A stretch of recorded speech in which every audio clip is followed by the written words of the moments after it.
Hey guys, so today I'm very excited because I get to talk about a plugin or a synth drum machine rather that I've been messing with for a while and I really love it. It took me a while to wrap my head around it because it's a super advanced, very in-depth plugin. It's called Geist and it's made by FXpansion. And if you've seen my other tutorials, you know I really love pretty much everything these guys do. So what this is, it's a drum machine, but it's like the most in-depth drum machine that I have ever found. What I want to do today is I want to give you a little bit of an overview, just very quick, how it works, because there are multiple videos about that already by the FXpansion guys themselves, which show it like more in detail.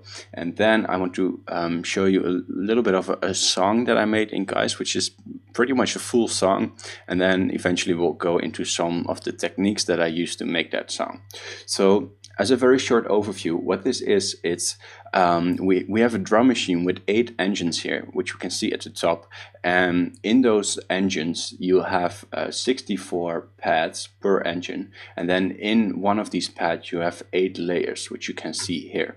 So, well, that's a lot. So what you can do is, for example, you could load your drum kit in one, and then you can make synths in one, and you have all these sequencers, and then those sequencers can switch as well between different patterns.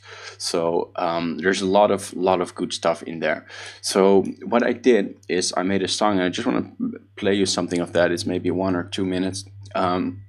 And to do that, I use these different engines and I made different patterns. So patterns are just like beats. So if I go to one of my drum kits here, for example, let's see, well, this one is actually good. Here at the top, you can see these MIDI notes. And if I switch between those, if I click on those, we got different patterns. And what you can do, you can see if I hover over this that I can trigger these with, in this case, MIDI note 12, which is C-1. So in my MIDI region here, I'm just using MIDI notes to trigger different patterns. And then, I guess a little bit more in depth, we can actually go to the scenes page here. And in scenes, we can combine different patterns from different engines. And then I link those scenes to a MIDI note. So C-2 is my intro, and then it adds the hi-hats. And you can basically combine all the different patterns in all the different engines. And eventually, you can even go into song mode and build a complete song in here. It's a multi-output instrument. So what I did is I sent most of the different sort of parts to different outputs in Logic, so that I can use a little bit of EQ. But other than that, this is pretty much all one instance of Guys that we're going to hear. So just play you a bit of that and then we'll go into a little bit more detail.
Okay, and it sort of continues from there.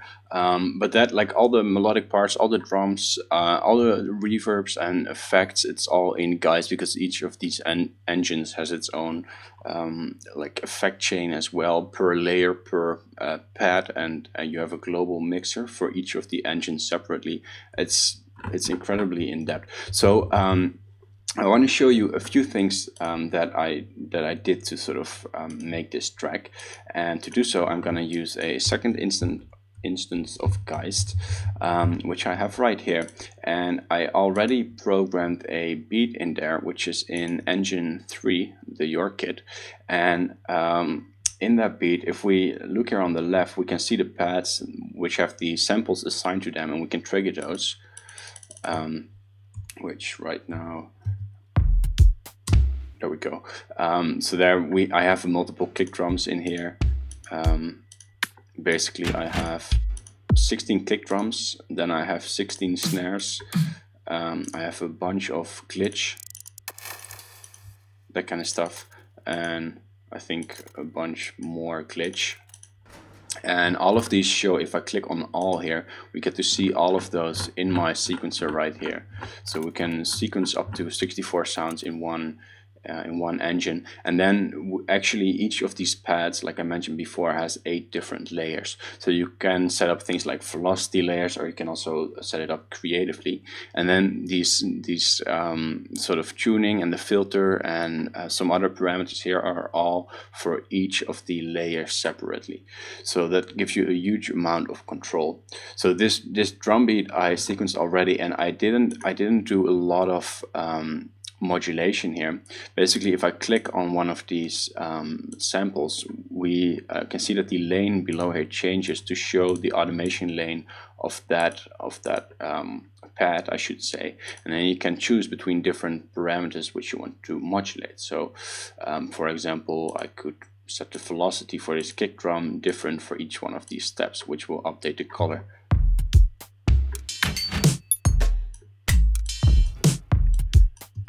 Or I can choose something like filter cutoff, and then I can open the filter more for each one of those hits. Or I could set the pitch. Actually, this one is not going to the output right now. Let's choose another one, this one.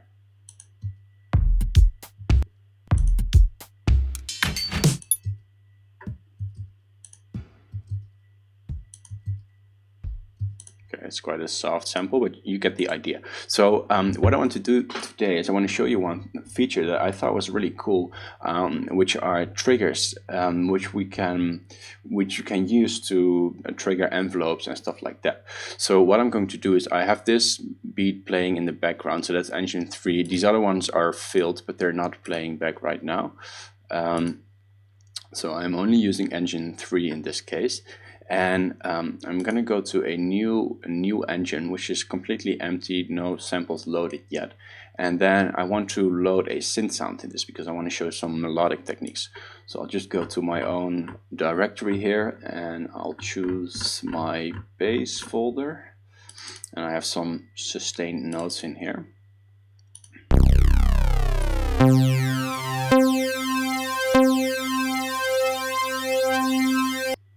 So it's set to auto load right now, which you can see here, which means that every sample I click automatically gets loaded to the selected slot. So if I click a slot here and then I choose a sample, it gets loaded to that slot. I also had auto play on, which is why we heard the sound. So if I let's actually, I'm gonna clear this pad here. I'm going to clear all pads, and I'm going to select pad 1, and I'm going to choose a bass sound. And while I'll do that, I'll go in slice mode. And slice mode, this is really cool. What it does, like what Geist does, is it does non-destructive editing, and I think they really did a great job with that, because this is often a big problem. I at least find it a problem with drum machines, that if you load your samples, like in Battery for example, and you start messing with those samples, like cutting them up and splitting them or pitching them down, some edits of those are destructive edits, which means that the sample will actually change on your hard drive, and that's often not not a good thing, because you want to keep like a copy of the original, and everything inside Guides is non-destructive editing. So they found a way to sort of keep your samples intact, to keep your samples the original, and that means you don't have to save copies of the sample to sort of edit them. It all refers back to the original sample, so you're also not adding a lot of hard disk space. So I'm going to go into slice mode here, and I'll also click autoplay so that we can hear which basses we have.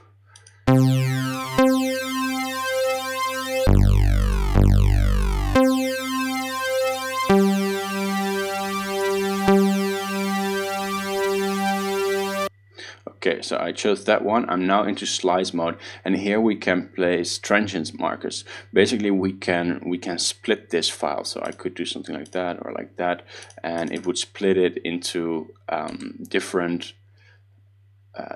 regions, so that you can play those different regions differently. And this is part of that non-destructive editing. So if you have a whole drum loop, you can just create markers at where the snare drums are, and that's how you use them. So you don't actually have to cut out those those different snares and hits. So I'm just gonna choose a file, and then in my case I want to use the full sample, so I'm just gonna click done. And this loads the whole sample in my sequencer automatically on pad 1. Now my sequencer right now is only one step, which is not that much. In fact, that's 1/16th note. So I'm gonna set this number to 16. And now you can see it's only on that very first. So we have a 4-bar loop. And now that I have this selected, instead of one shot, I'm gonna choose gated. And gated means that when this note here ends, it's gonna stop the sample like that. And I can make it longer, and it will stop when this ends. So that's a handy. If I set it to one shot, it will play the whole sample regardless of my sequencer setting. So actually, I'm gonna increase the size of that. You could, by the way, they have a lot of handy shortcuts. You can, I think, option click, which will duplicate the amount of steps. So I'm gonna sequence in some of the same bass note here, so it's gonna sound pretty repetitive.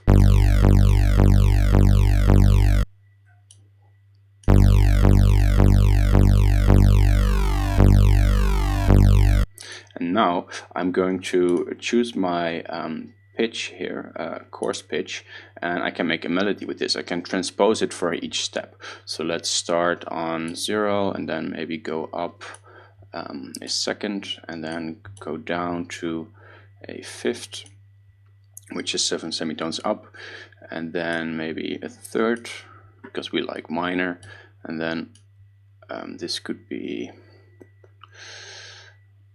a fifth maybe, or a sixth, minor sixth, and then a fifth.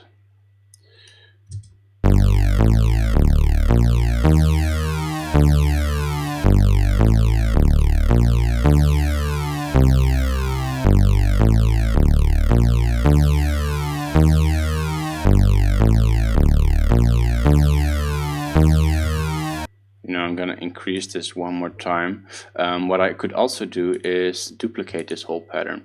So now it repeats that automatically, and then I can make a variation for the second one. That's actually a lot handier.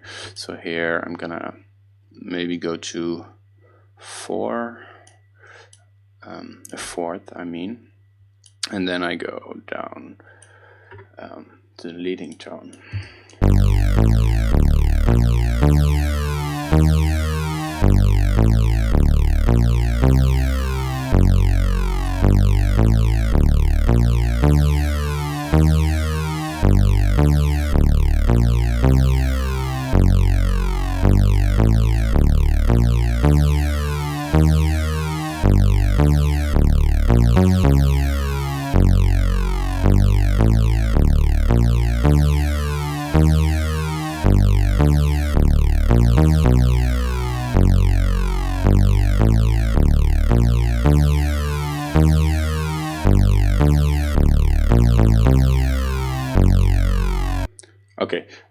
tweak too much.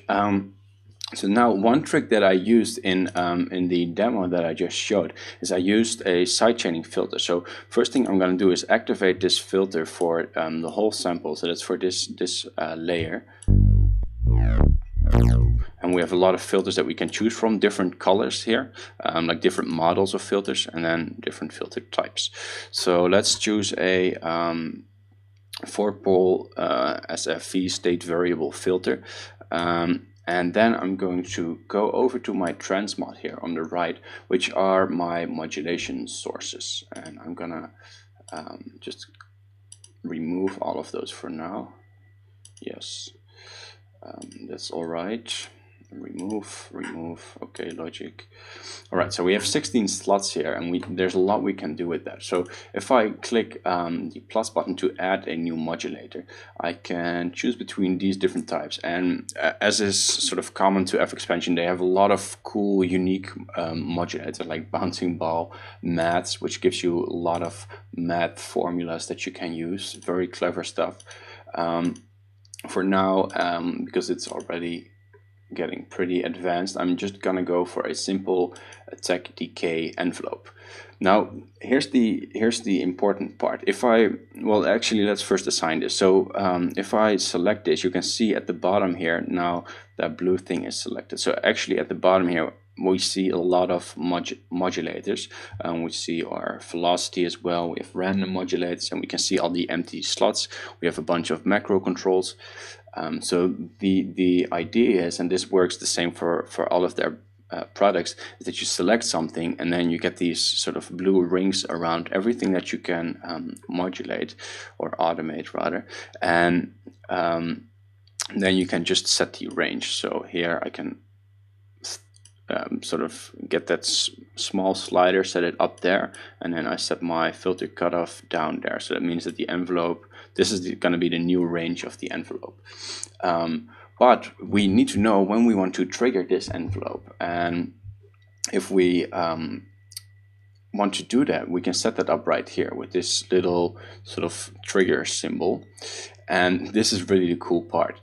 Now, what we can do is we can take a node from any of the other engines and use that to trigger our envelope. So right now we're showing envelope 4 because that's the envelope that I'm on. But I want to show envelope 3, which is my drum beat. So if you remember, engine 3 was right here.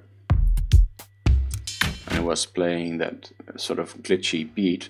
What I did here is I made a kick drum, and that kick drum, if I solo it, it's not going anywhere because I set the gain here all the way to infinity down, and infinity is a lot. So we don't hear that. If I want to hear it, I can do that, of course.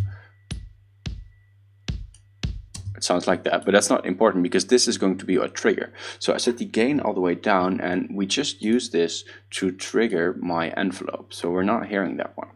So now I'm going back to engine 4, and for my triggered, I'm going to show engine 3 and then select that, which was the first pad right there. So now that pad, and you can actually choose multiple input triggers. So now that kick drum that we don't hear is going to restart this envelope every time it hits.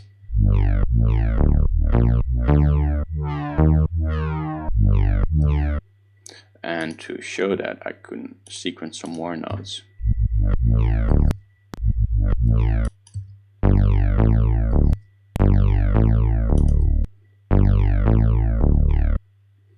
Set the decay a little bit shorter so we can hear it a little bit better.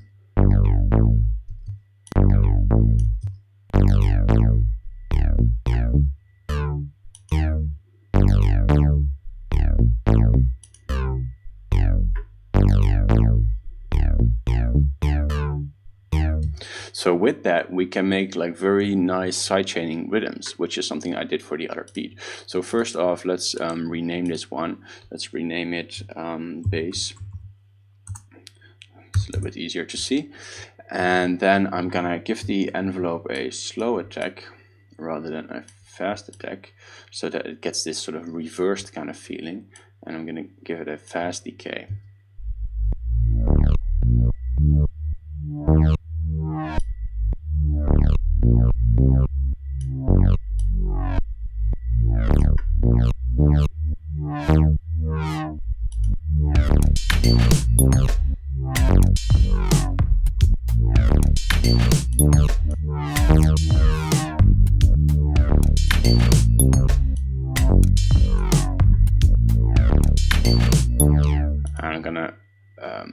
that triple kick there.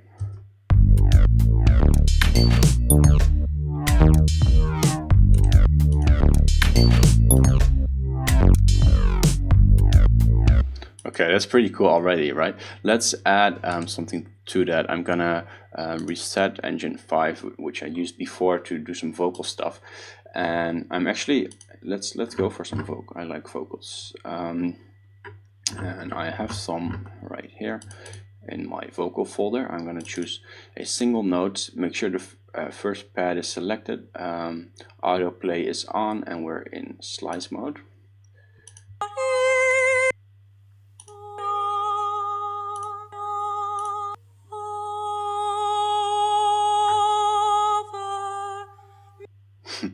You'll recognize that one.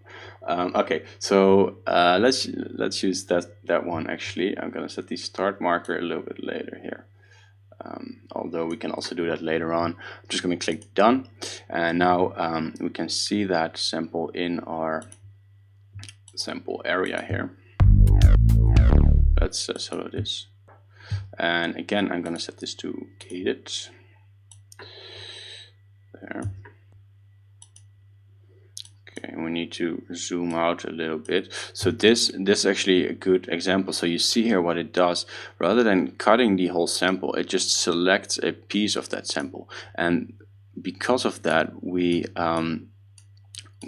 not destroying the sample itself. We're just setting markers inside the sample. So here I can set my envelope around the portion of the sample that I want to use.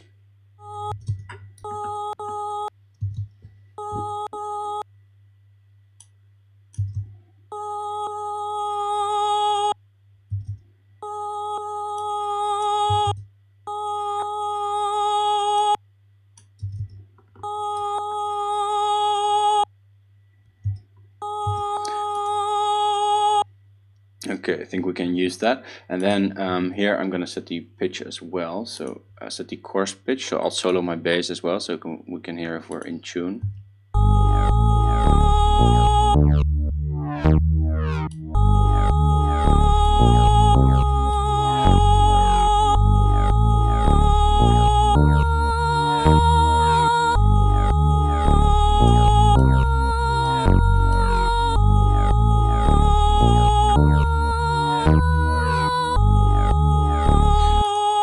Alright, and now let's use some effects on that. So I can use the layer mixer here.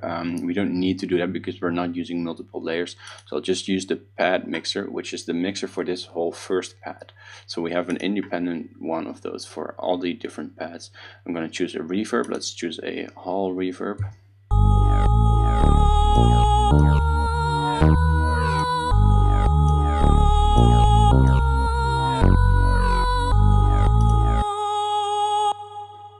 And let's use a chorus as well.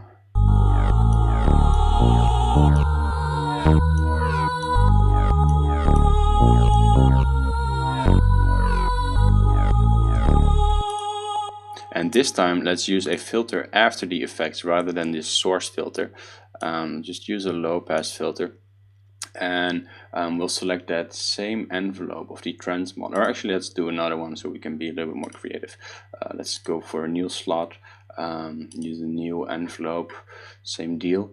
And then for our trigger, let's show engine 3 and choose that same kick drum. For now, we might change that. I'm trying not to make this a super long video, but I think it's going to be fairly long. There's just a lot to talk about here. So I'm going to use that to trigger my cutoff there. I'm going to set this a little bit faster.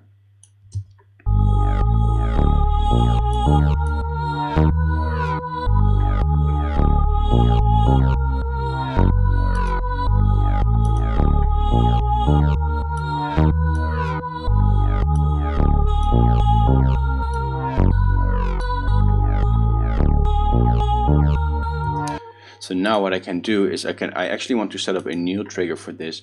So to show you the approach of that, we used this one before. We can pretty much choose any engine, any lane. I'll just go for something that I haven't used, like this one. and I'll rename that one, which we have to do right here. Rename pad sidechain 2, and then while I'm at it, I'll rename this one sidechain 1. Okay, so this is going to be the trigger for the for the vocal sound. Let's just use simple half notes for that, and then I'm going to go over to my vocal, which I'll also rename, and I'm gonna let the trigger listen to beat 3 sidechain, not sidechain 1 but sidechain 2.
Finally, one last thing I want to do is this bass feels a little bit still, so I want to add a little bit more movement by setting a LFO. We can choose a morphing LFO. Actually, let's go for, I can't resist going for this one.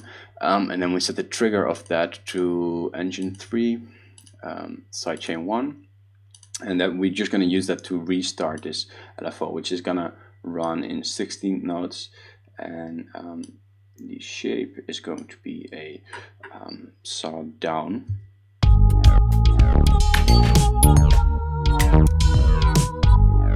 And of course we need to give that a range.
So that hopefully gives you some idea about what Geist can do. There's a lot more. It's just incredibly expandable, and so far we've barely scratched the surface, to use a expression that's being used way too often.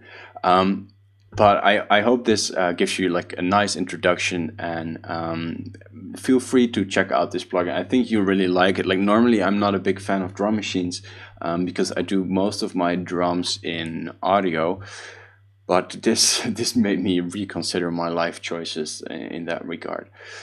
So thanks for watching, and I'll see you guys in another video.